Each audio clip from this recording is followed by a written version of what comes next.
Dr. Aris Thorne traced the outline of a colossal T-shaped pillar, its ancient stone roof beneath his gloved fingertips. The sun, a relentless eye in the Anatolian sky, beat down on Göbekli Tepe, yet Aris felt a perpetual chill emanating from the ground. For 15 years, he had dedicated his life to this site, the world's first known temple, a monumental testament to humanity's earliest spiritual stirrings.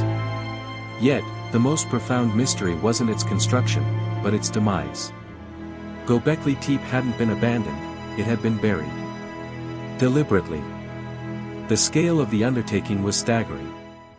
Not just a few piles of dirt, but an intentional, systematic entombment that transformed a sprawling complex of massive stone circles into a series of artificial hills. Over centuries, layer upon meticulous layer of earth and rubble had been heaped upon the enclosures, swallowing the towering pillars, silencing the sacred space. What unspeakable dread could compel an entire society, capable of such architectural marvels, to expend even greater effort to erase their masterpiece from the face of the earth? Aris knelt, examining the exposed cross-section of an infill layer. It wasn't just random debris. There were crushed limestone fragments, sometimes shards of obsidian, and in places, even traces of organic material, suggesting a deliberate, almost ritualistic composition of the burial medium. This wasn't a panicked escape from a catastrophe, it was an act of monumental, prolonged intent. They didn't flee, did they, Aris? His colleague, Dr. Lena Petrova, a sharp-eyed paleobotanist, joined him, wiping sweat from her brow. No signs of mass exodus, no hurriedly left possessions. Just, silence. Silence, meticulously engineered, Aris murmured, running his hand over the packed earth. Every theory we've proposed falls short. Plague. No widespread graves, no evidence of rapid depopulation. Invasion. No battle scars on the pillars, no hasty fortifications. Environmental collapse. While the climate was shifting, the burial was too systematic, too gradual for a frantic response. It was an act of will, Lena, sustained over generations. Lena nodded, her gaze drifting towards the distant hills. A will driven by what, though? What could be worse than losing your gods, your home, your very identity? Aris rose, his mind replaying every detail he'd ever studied. The carvings on the pillars were a tapestry of ancient fears and fascinations, predatory animals, snakes coiling, scorpions poised, vultures with outstretched wings, alongside abstract symbols like nested H shapes and stylized circles. Were they just art, or a warning? A prophecy? He remembered a particular enclosure, Enclosure D, one of the oldest and grandest. Its two central T-pillars, standing over 5 meters tall, were like silent sentinels, their faceless forms embodying a profound mystery. He'd always felt a particular pull to Enclosure D, as if it held the deepest secret. Recent geophysical surveys had hinted at an anomalous void beneath its oldest section, a small, previously overlooked chamber. It was their current focus. Days later, the team painstakingly cleared the last meters of earth, revealing the entrance to the chamber. It was small, barely large enough for one person to crawl into. Aris, being the slimmest, volunteered. The air inside was cool, stale, and held a faint, earthy scent. His headlamp cut through the gloom, illuminating walls smoothed by human hands. The chamber was empty, save for a thick layer of fine, white earth covering the floor, almost like ash, yet organic. It wasn't bone ash, nor volcanic. It felt strangely inert, like dust from a forgotten star. He reached out, letting a pinch of the white earth sift through his fingers. It felt almost charged. A shiver, not of cold, but of profound unease, snaked down his spine. This wasn't a burial chamber for the dead, it was a containment vessel for something else entirely. A memory? An idea? That night, Aris dreamt. He stood in the heart of Göbekli Tepe, but it was alive, vibrant. Hundreds of figures moved with purposeful grace, not frantic, but solemn. They carried woven baskets, not of stones for construction, but of earth. He saw them meticulously placing it, layer by layer, upon the rising walls of the enclosures. A low, guttural humming, a lament, filled the air. He looked up, and the night sky was ablaze, not with stars, but with a colossal, emerald-green comet, its tail stretching across the heavens like a cosmic scar. The comet pulsed, and with each pulse, the H symbols carved on the pillars seemed to glow, mirrored in the celestial phenomenon. The people weren't looking at the comet in terror, but with a profound, almost reverent sadness. He saw their faces, etched with a quiet desperation, a deep-seated fear not of destruction, but of an ending. An ending they themselves were orchestrating. He woke with a gasp, the hum still echoing in his ears. The dream felt too real, too vivid to be mere subconscious processing. The comet, the H symbols, the deliberate burial. He rushed to his tent, pulling out his astronomical charts and notes on Göbekli Tepe's alignments. He had always focused on the solstices and equinoxes, the apparent rising and setting of prominent constellations. But what if he was looking at the wrong celestial events? What if the fear wasn't of something that was happening, but something that would happen, or rather, something that had happened over a long period? The precession of the equinoxes. A slow, almost imperceptible wobble in Earth's axis, shifting the apparent position of the stars over thousands of years. It wouldn't be a sudden, cataclysmic event, but a gradual, profound change in the cosmic order.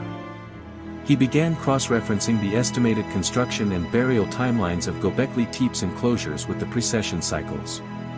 The oldest enclosures, like Enclosure D, showed signs of earlier, more complete burial. The newer ones, less so. It wasn't a single burial event, but a continuous process, spanning centuries, perhaps even millennia. This wasn't a reaction to a single disaster, it was a response to an evolving understanding of their world. The H symbols. He revisited every instance, every carving. They weren't just abstract. They were often depicted with a horizontal line connecting two vertical posts, sometimes with a cap or roof.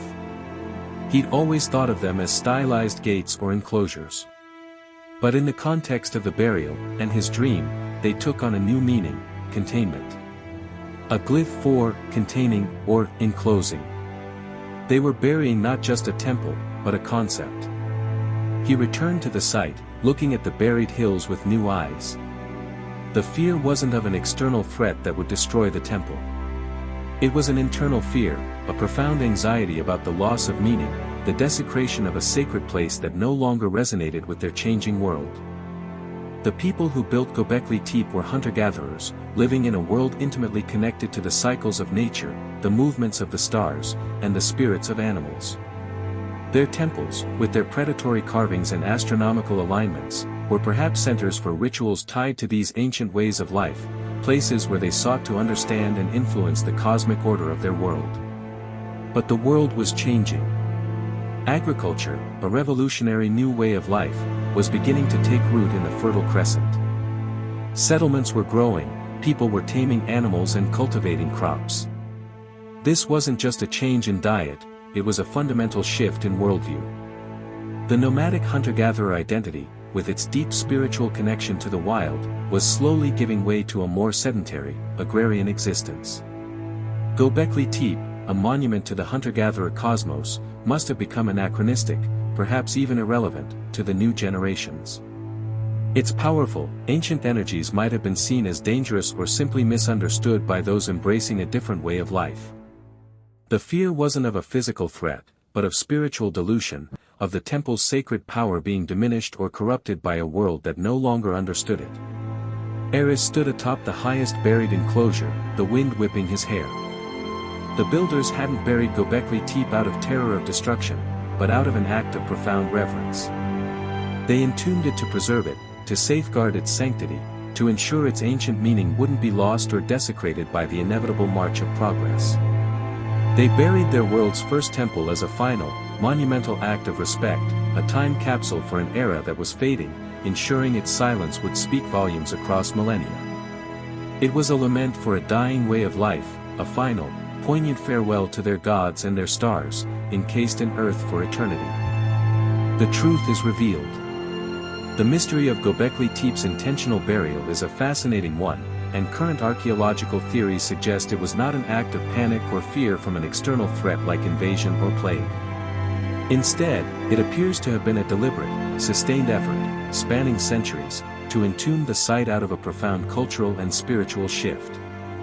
Göbekli Tepe was built by complex hunter-gatherer societies at the dawn of the Neolithic period, around 9600 to 900 BCE. Its monumental structures and intricate animal carvings likely served as centers for elaborate rituals and gatherings, reflecting a worldview deeply connected to the natural world and the cosmos, integral to their hunter-gatherer existence. However, during the period of Göbekli Tepe's use, humanity was undergoing a monumental transformation, the transition from hunting and gathering to agriculture. This wasn't just a change in food production, it was a complete societal revolution. New settlements emerged, social structures changed, and with them, new spiritual beliefs and priorities.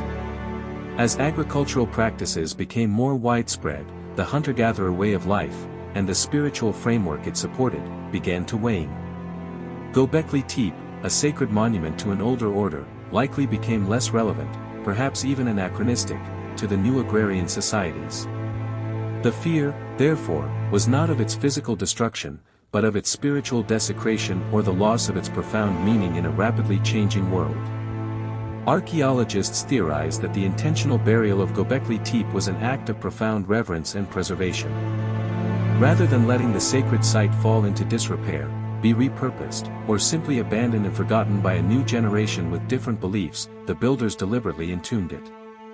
They deactivated it by filling it with earth and stones, effectively creating a massive time capsule. This ensured that the temple, and the spiritual significance it represented, remained intact, preserved beneath the earth, a silent monument to a fading era.